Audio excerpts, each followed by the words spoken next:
Mwigizaji Joyce Mbaga mwenye umri wa miaka 32 maarufu kama Nicole Berry amesomewa mashtaka matatu katika mahakama ya hakimu mkazi Kinondoni jijini Dar es Salaam, ikiwemo kuendesha genge la uhalifu, kupokea shilingi milioni 185.5 kutoka kwa umma bila kibali kutoka Benki Kuu ya Tanzania BOT.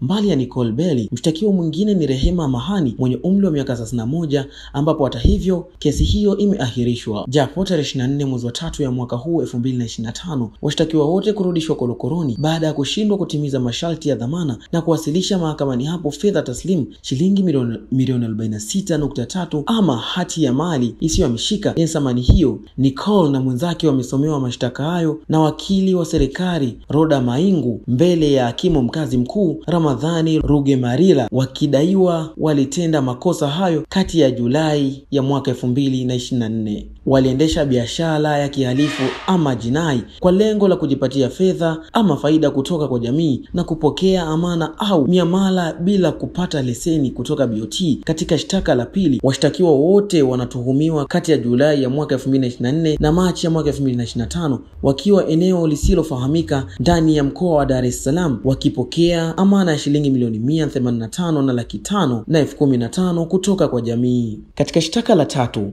washtakiwa wote waliendesha mfumo wa malipo bila kuwa na leseni ya malipo kutoka BOT. Aidha, washtakiwa hao hawakutakiwa kujibu lolote mahakamani hapo kutokana na mashtaka yanawakabili licha ya kuwa na haki ya kupata dhamana. Hata hivyo, wakili Mahindu alieleza mahakama hiyo ya kwamba upelelezi wa kesi hiyo bado haujakamilika na pia hawana pingamizi ya dhamana. Washtakiwa wakiwa na mshtakiwa Jeremia Mtobesia ambaye ni wakili wa Nicole na Evelyn Son wakiwa na Mahanyu waliomba mahakama hiyo itoe dhamana kwa wateja wao kwa sababu mashtaka wanayoshtakiwa nayo yanadhaminika. Katika nukuu yake amebainisha kwamba kesi yenu ina dhamana, lakini katika kosa la pili la kupokea miamala kutoka kwa jamii mlipokea kiwango cha shilingi milioni 185 na 515,015. Sheria inaruhusu washtakiwa hao gawana nusu ya fedha hii ambayo ni shilingi milioni 185.5 na 15,000. Hii ni Prime Media. Kupata habari za uhakika na matukio kutoka kote ulimwenguni,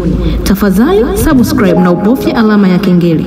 Prime Media, we deliver on your fingertips.